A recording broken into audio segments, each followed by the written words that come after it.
wuxuu ka daba leeyahay waa beenlooba iska ilaaliya abulahab cadowgii rasuulku ahaa calayhi salaatu wasalaam markii nabiga rasuul laga dhigay ninkii ugu horreeyey oo gaalada dhan ugu soko maray oo nabiga cadow ku noqday oo nabiga canduuf indhaha uga tufi jiray oo dhagaxa la dhici jiray oo waa beenlow dhihi jiray oo annagoo naga leexday annagaa waalidkiisii ah waa canu qaldan ka daba dhihi jiray ayuu ahay laakiin wuxuu ka dhaxlay inuu galo naar uusan weligii dambe ka soo laabanaynin abulahab walaalayaal maxaa la yidhaha magaciisa waxaa la yidhaha magaciisa abulahab cabdulcusa ibnu cabdulmudalib nabiga adeeradiisu ka mid yahay calayhi salaatu wasalaam dadka qaar waxaad arkaya iyagoo isku qaldaya abujahal iyo abulahab iyo abujahal nabiga aabihii lama dhalan gaaladii waxa weeye quraysheed oo madaxda quraysheed ka mid ah ayuu ahaay laakiin nabiga aabihii lama dhalan gaaladii cadowga ku aheeduu ka mid ahay laakiin abulahabka hadda aan ka sheekaynayno waa nabiga adeerkii oo laxmi ah aabihiisu la dhashay waa adeerkii laxmi ah laakiin naarta jahanabo ayuu mutaystay abulahab gaalkaani laqabkiisa kunyadiisa waxaa la yidhaha abulahab magaciisana cabdulcusa ibnu cabdulmudalib ayaa la yidhahdaa wuxuu qabay abulahab islaam buu qabay iyaduna cadow bay ku ahayd nabiga calayhi salaatu wasalaam waxaa la yidhaha islaamta ou qabay alcawra umu jamiil ayaa la yidhaha umu jamiil waxay la dhalatay abu sufyaan ibnu xarbi ay walaashiis ahayd abu sufyaan ibnu xarbi nin la yidhaahdo ay walaashiis ahayd abulahab iyo xaaskiisu alcawra umu jamiil labadaasu cadowgii nabigay ahaayeen calayhi salaatu wasalaam nabigay aad u cadaaweysan jireen abulahab markii uu rasuulka ku yidhi tabban laka markii uu yidhi yaa muxamed saa'ira alyawm alihaada jamactanaa waxaa soo degootay tabad yadaa abilahabin wa tabba markaasuu yidhi aniga halaaga uu muxamed sheegaayo waxaan iskaga badbaadinayaa maalkayga iyo ilmahayga naarta uu sheegaa labadaas aan iskaga badbaadinayo iskaga furanaya xoolo badanna waa leeyahay ilmana waa leeyahay wiilal ilaa 3 xaba oo awlaadahu lahay wiilal ah kuwaas baa naarta wuxuu yidhi anigu hadda waan isku furanaya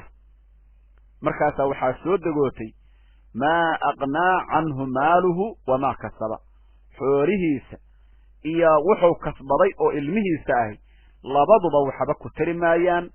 naar holcayduu geli doonaa islaamtiisuna way gelee naartaasi weligood ku jirayaan baa la yidhi ilmo iyo waxa weye wax badbaadi karaana ma jiraan islaamta ou qabo nabiga calayhi salaatu wasalaam iyo abubakar sidiiq rasuulka waxaan rabaa cadow bay ku ahayd iyo asxaabtiisaba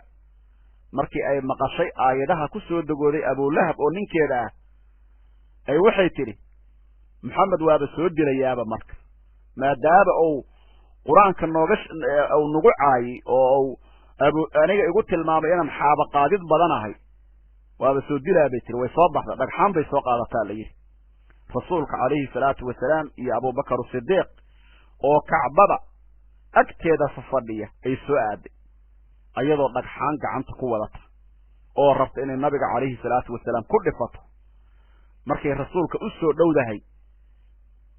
ilaahay baa ka indhasaabay waa u jeedi weyse abubakar kaliya bay u jeedaa nabigiina uma jeedo calayhi salaatu wasalaam way yaabta hadda waa kii kuu muuqanaye xaggee aada bay tiri markaasi waxay tidhi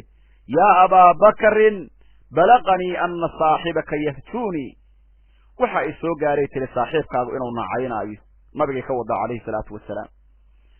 oo xamaalat alxadab igu tilmaamay fawallaahi low wajadtuhu ladarabtuhu bihada alxajari faahu haddaan maanta heli lahay bay tidhi dhagaxaan baan afka uga dhifan lahay markaasay geeraar bilowdaa la yidhi gabay iyo geeraar bay bilowday taquulu iyadoo odhanayda mudammaman casaynaa wa amrahu abaynaa wa diinahu qalaynaa ayay tiri baa la yidhi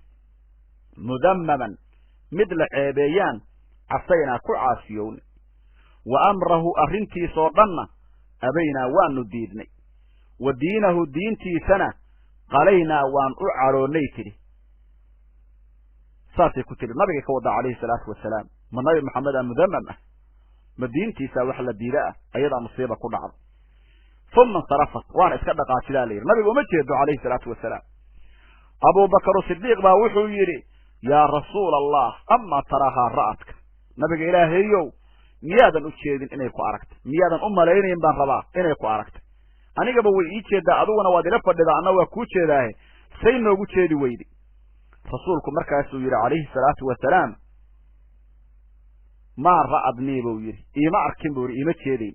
laqad akhadha allahu basaraha anni buu yiri indheheeda ilaah baa iga qabtay ilaahay baa iga indhasaabay ima jeedin buu yiri fiiris sida nabiga loo dhowray calayhi salaatu wasalaam ta'ammul ku samay waxa weeye nabiga calayhi salaatu wasalaam waa abdun ikhtarahu allah wa hafidahu wa adon ilaahay doortay ilaahay baa xifdinaya haddana xifdinaya awalna xifdinayay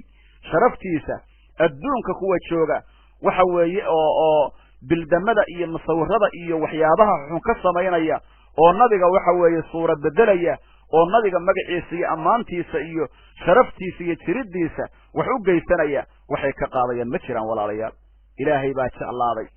ilaahay baa doortay ilaahay baa kalaamkiisa u soo dhiibay asaga iyo inta raacdana cisi iyo sharafa u sugnaaday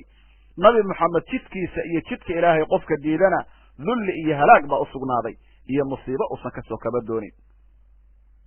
waxay ahaayeen qurayshtu nabiga inay caynayaan calayhi salaatu wasalaam waxay dhihi jireen mudammaman ayagoo macnaha waxa weeye muxammadan dhihi maayaan mudammaman casaynaa bay leeyihiin mid la ceebeeyaan ku caasiyownay nabiguna hadda calayhi salaatu wasalaam wuxuu dhihi jiray muwaadnan la yaabayn sow cajiib ma aha oodnan la cajabayn sida ilaahay kayfa sarafa allahu can adaa quraysh sida ilaahay kayfa sarafa allahu canii adaa quraysh sida ilaahay quraysh ceebteeda iyo xumaanteeda iiga badbaadiyey yasubuuna wayahjuuna mudammaman wa ana muxamed ayuu nabigu dhihi jiray calayhi salaatu wasalaam waxay mar walba caynayaan nin mudammam ah anigu nabi maxamed aan ahay mudammam maba ihiba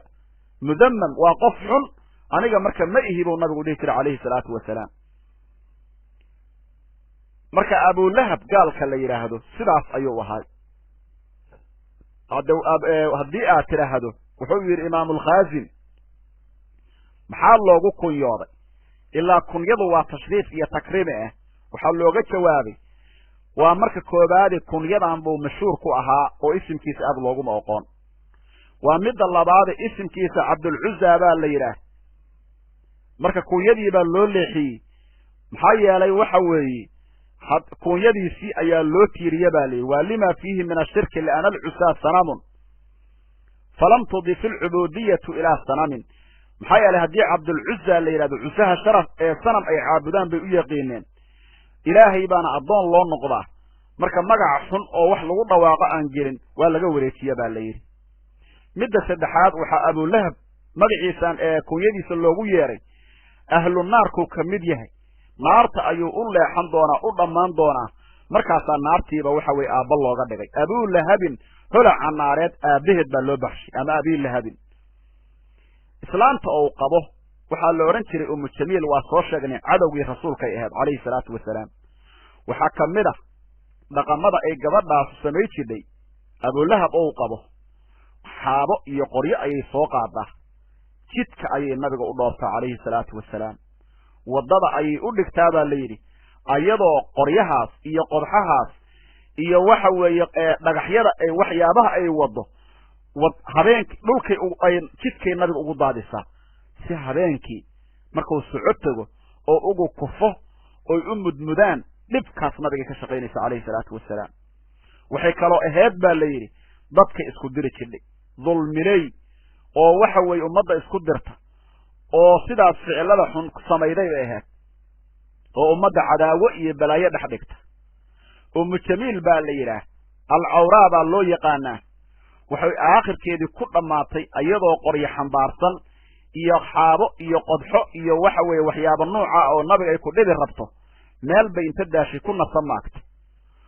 way kuftay baa li dhinac bay u dhacday xariggii ay ku garaarsaneed oo qoorteeda ku xirnaay ku ceegsanay waanay soo fariista weydi sidaas bay ku baktiday baa lihi ahlu naar waaye qiyaamada waxaa la soo saari doonaa ayadoo xarigeeda qoray